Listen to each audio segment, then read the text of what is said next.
Hello, everyone. My name is Mia, and welcome to your sanity check that is the Google Analytics 4 transition. So, if you in the audience are concerned because your company has not migrated to Google Analytics 4, don't feel alone. Actually, only 30% of websites who have Google Analytics 3 on them have migrated. So, there is a lot of pain in the industry for the migration because Google Analytics 4 is highly complex, but just like with any analytics tool, it does require the talent to get it set up correctly. So, who am I? First, my name is Mia. I am the CEO of Clickvoyant. Clickvoyant is a data analyst as service in an artificial intelligence. So it connects to Google Analytics to bring automated insights to marketers who don't necessarily have an analytics person at their disposal 24/7. But prior to that, I was an analytics director at some of the largest agencies in the world, and my insights have been making it rain for more than a decade for some of the largest Fortune 100 and Fortune 500 brands. So I'm pouring this expertise into mid-cap market because that's where the most pain is due to a lack of analytics talent in the industry. A lot of times, analytics ends up being the side hustle of somebody in the digital marketing team who could be doing more strategic and creative work with their time. So, on to GA4. So, the first thing that we need to know about Google Analytics is what we know of it and what has been live for the last 15 years is over. What you will find in Google Analytics 4, if you've had the pleasure of logging in, is that it is very much designed for an analytics professional to use. A lot of people in the industry ask, oh, I think Google's probably going to push it back, that the July 1 hard date is something that Google will basically cave in to marketer demand. And the reality is that that isn't going to happen. If you've logged into Google Analytics, you can see that the messaging about it turning over on July 1 is increased because there is a timer once you log in. That's basically a countdown to D-Day. The caveat is that those subscribers to Google Analytics 360, which is the premium tool, they will get an entire extra year. So their deadline is July 1, 2024. Now, what I'm going to share with you today is everything that is available now. Something you should be aware of is that Google Analytics 4 changes frequently. And so what is true today may not be true tomorrow. So take this with a grain of salt if you are watching this after the session is over and you see some new information come up. So first thing is why do we want Google Analytics in the first place? Why is it necessary for demand gen marketers to understand? The demand gen marketing ecosystem usually consists of lots of digital touch points. When you're in demand gen, you're probably doing things like webinars, email, SMS, event-based marketing to try to nurture leads into the door for what is typically a higher price point, high consideration time period. Now, Google Analytics is really the product of choice for that mid-funnel activity. So when we think of awareness, that's pretty much metrics that are around media campaigns and advertising buys and social media. However, when people get to your website and do things like download white papers, fill out forms, subscribe to the newsletter, those are the things that you can start tracking that will correlate to down funnel sales milestones. And without that level of activity on the website, you lose all this rich information about what your customers like to do when they get to the web. So the main thing that you want to take away if Google Analytics changes is that Google Analytics 3 is pretty much a model home, right? You can walk into it, everything is working as expected, you know where the light switches are, how to turn on the faucet, and it's maybe not exactly your taste, but it'll do. Google Analytics 4 is a house taken down to the studs. So you could have it exactly as you need it, tailored to your business, tailored to your marketing discipline, But yet you will need to hire an architect to get the blueprints, the plumbers, the electricians, the carpenters to make it happen. And that is the level of work and intention that it'll take to get data out of GA4.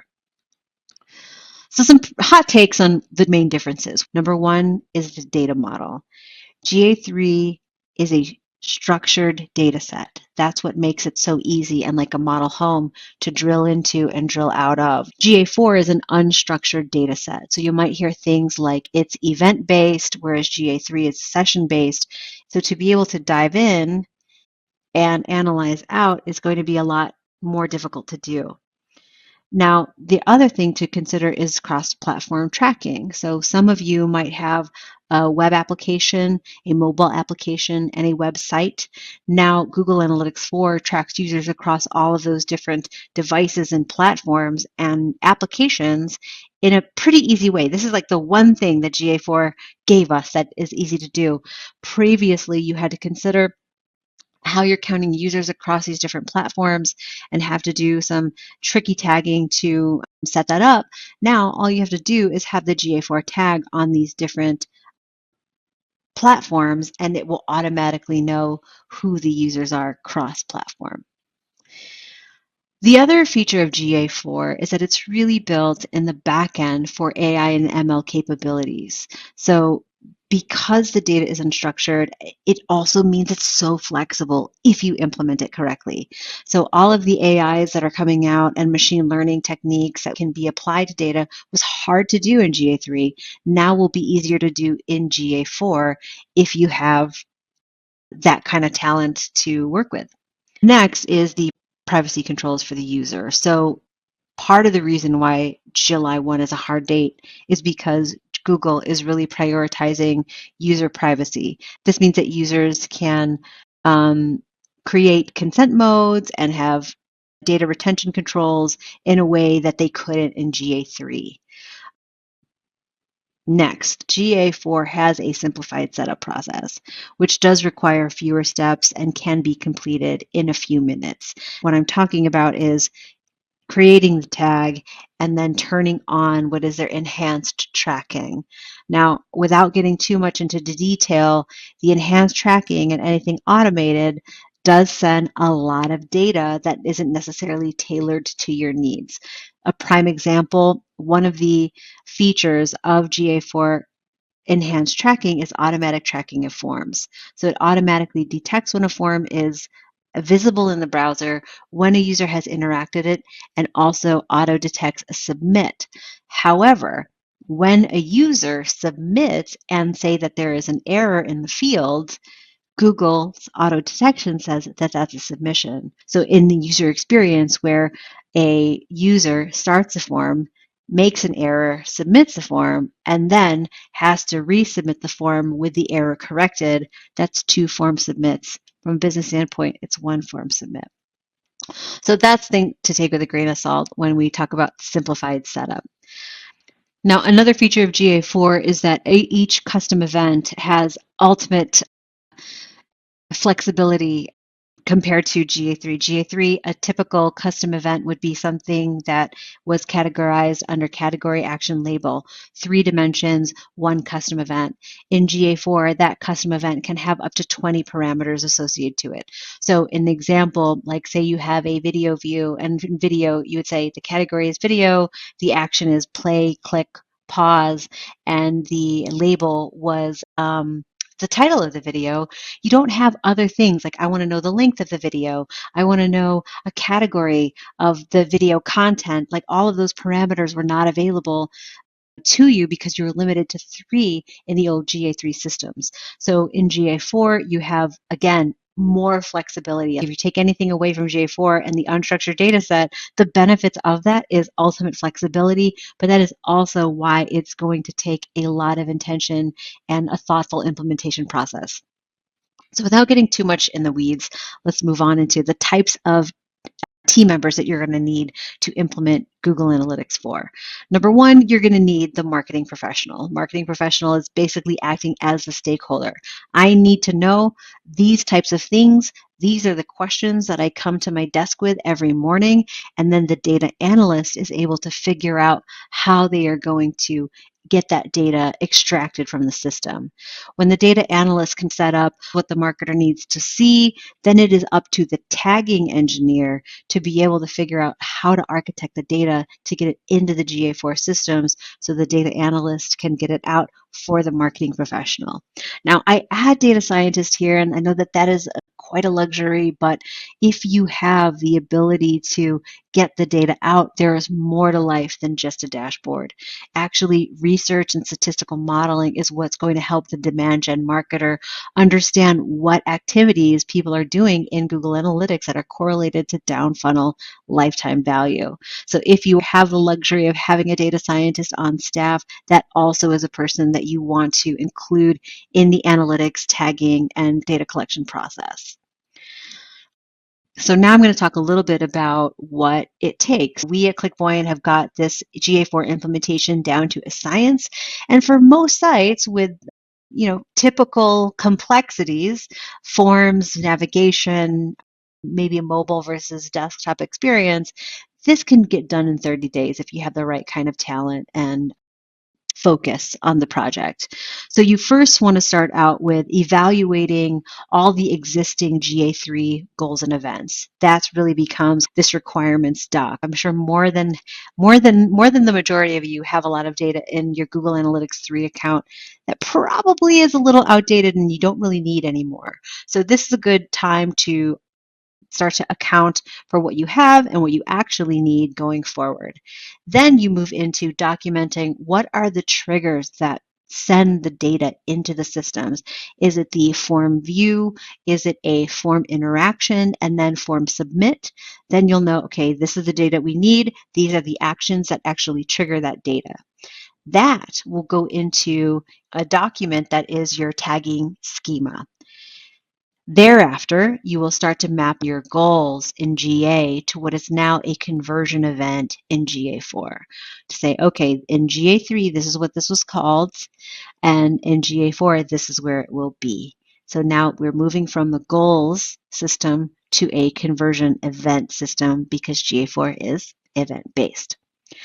Once you've created that documentation, you could take a look and see inside your HTML and CSS structures, what are the things that we can use existing on the site to trigger that thing. Is it a button click to a CTA? Is there a value inside that CTA button click that allows me to trigger that button? That will help you alleviate some of the work off of developers. Start figuring out these are the data that we need that require developer work, working within a data layer. These are the triggers that don't require developer work. All right, so step number 6 is document data layer requirements. So first of all, what is a data layer? A data layer is the bit of code that passes through the browser that can be shared between Google Analytics, Klaviyo, Shopify, Pinterest, Facebook tags. It is work that a developer has to do, however. So if you want to level up things that users do that say they've watched this video or they've downloaded this white paper or they've looked at this particular form, if there are parameters that you want to pass, for example, form name, how far they get down a form, if you have a multi-page form, what page it is, those are things that are typically pushed into the browser via a data layer for then Google Analytics or Facebook tags or Google Media tags will then pick up. So it is usually things that are not found in your CSS or HTML that a developer will have to custom code. So that is not work that anybody else can do, not a marketer, not an analyst, not a tagging architect, just the developer who works on the website. And step number 7 is when all of that is complete, you have your documentation for how I want to architect all of this data. I have the documentation for how to create the triggers, what data layer requirements are needed. Now I go into Google Tag Manager to basically set up all of those tags. So it's not different GA3 where you go in and say, these are the tags for Facebook, the triggers, and all these events in GA. What is new is step 8. Not only do you use Tag Manager to throw the data to GA. Now you have to go into GA and make sure you set up the catcher's mitt. So essentially, all the tags that you used to make in GA3 via Google Tag Manager would just go in and Google Analytics 3 would know exactly where to put that data. Now, Google Analytics 4 has to be told, okay, I've set up all these tags, custom dimensions, and parameters inside Google Tag Manager. Now, here's where to put it in GA. And that is why an implementation for Google Analytics 4 not only is more complicated, but does take longer. So now that we've talked about how the data actually gets into Google Analytics 4, let's talk a little bit about what she looks like. So I'm pulling up Clickvoyant's data here, nothing to hide about what we're doing, but one of the things that you will notice right away in Google Analytics 4 is that there are really not a ton of calculations. And by calculations, I mean most of the data that you see here is a straight up count of things. New users by direct, no conversion rates by channel group. You can see countries. You can see user activity over time and the infamous events that you can see. So now in engagement, the way to view an event-based system is to primarily go here into events. So now what you can see is all of these events, scroll, page, click, non-tag, they're all here together. You can see page views under pages and screens, but it's not as clean as when you walked into your model home of GA3. So if you want to know an example for events, what people were doing, like what specific pages were people looking at, what specific forms or calls to action people were clicking on, you're going to have to add new parameters here. So a marketer is going to be required to know how to get in here and analyze the data and know how the data is architected so that they can get their data out. So for example, with all these event names, if I want to know what pages these are on, I would go in here, I would search for pages, and then you could use this page path or page URL. And then you can see all of these different pages that people are looking at. But a problem is like, I can't just look at page view. Now you're going to have to know, oh, I want to filter only for the page view. And look at that. Or say I only want to look at things that have a form on it, and then I can look at form name for submit form. So there is a lot of activity that Google is now asking its marketers to do, primarily working in this new tab, which is the exploration tab. So you have your reports where all the link and log data is just there available to you to just kind of peek around, and maybe you could do some filters on these reports. But to do real data explorations and answering some of your questions, Google wants you to go here to the Explore tab.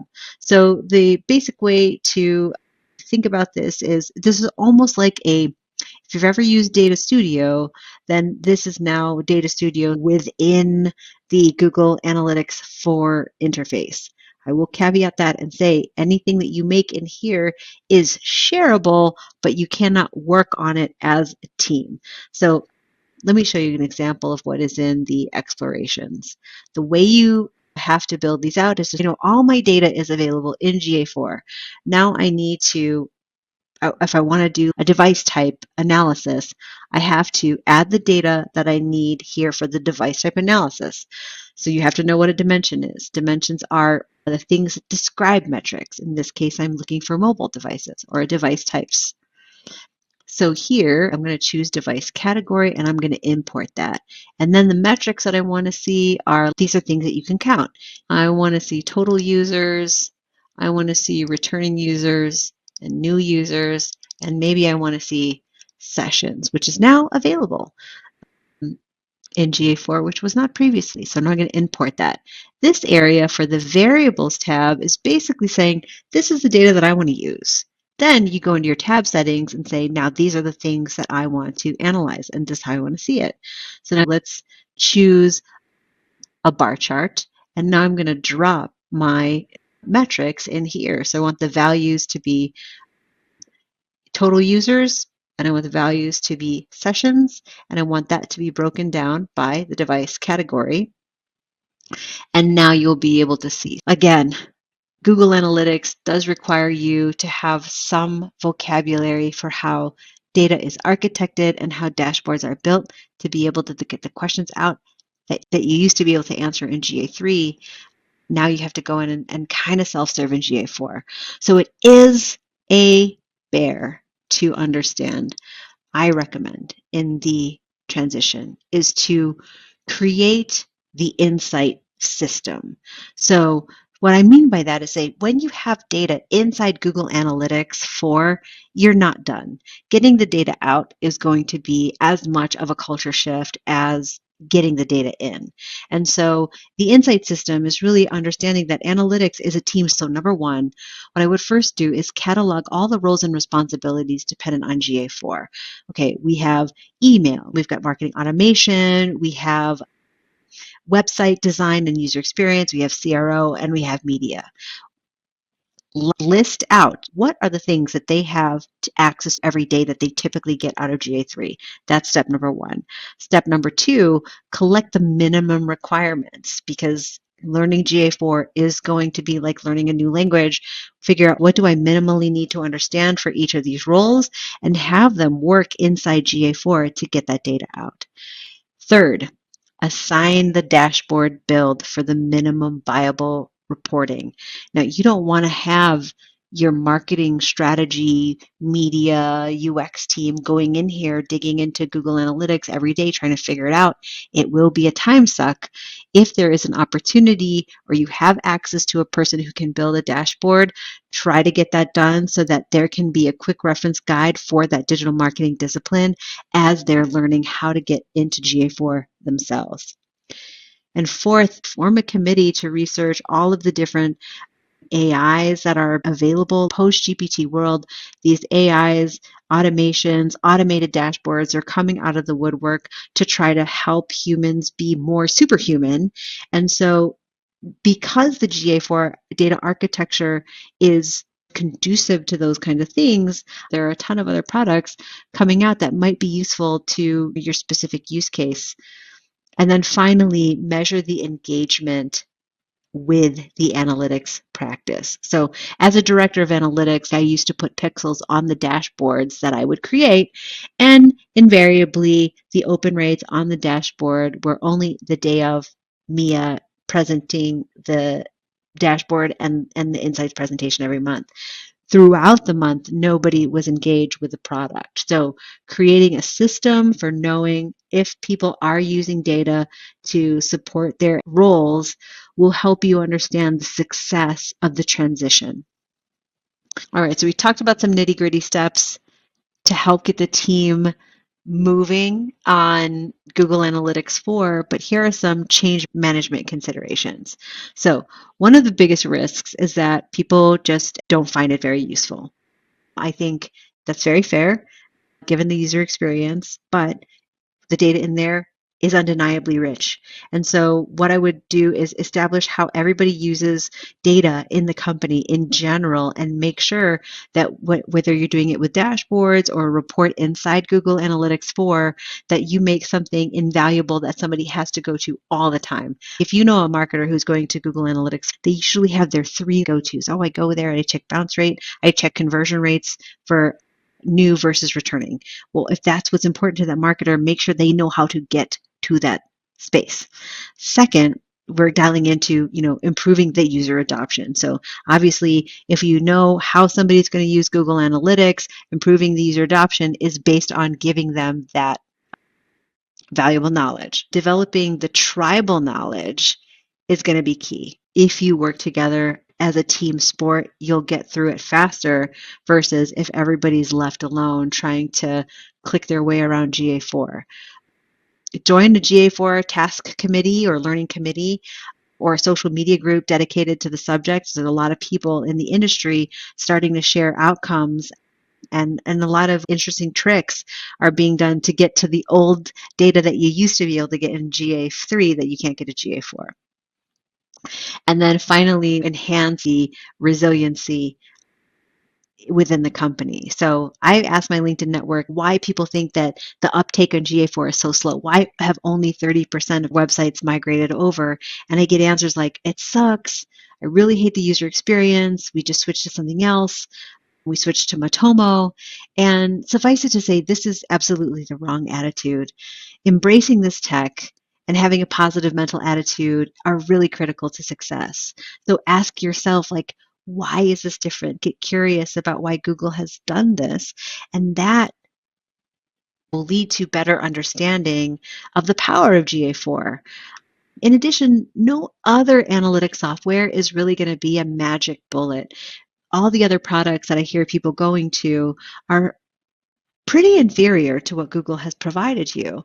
And, I'm saying this like I'm not even a Google Analytics partner, but as a data analytics senior professional. What you have at your fingertips is an enterprise ready tool if you just, put in the time and put in the reps to get to understand it. So, this has been a lot to cover on Google Analytics 4.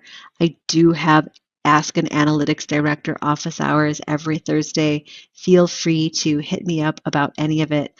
I think collectively, as a marketing industry, this is a big change for us. And so the more we can stick together, talking about how it's different, talking about the benefits of it, and helping each other get through the transition, the easier the transition will be. And when we come out the other side, I guarantee it's going to be a smarter world. Thank you so much for your time.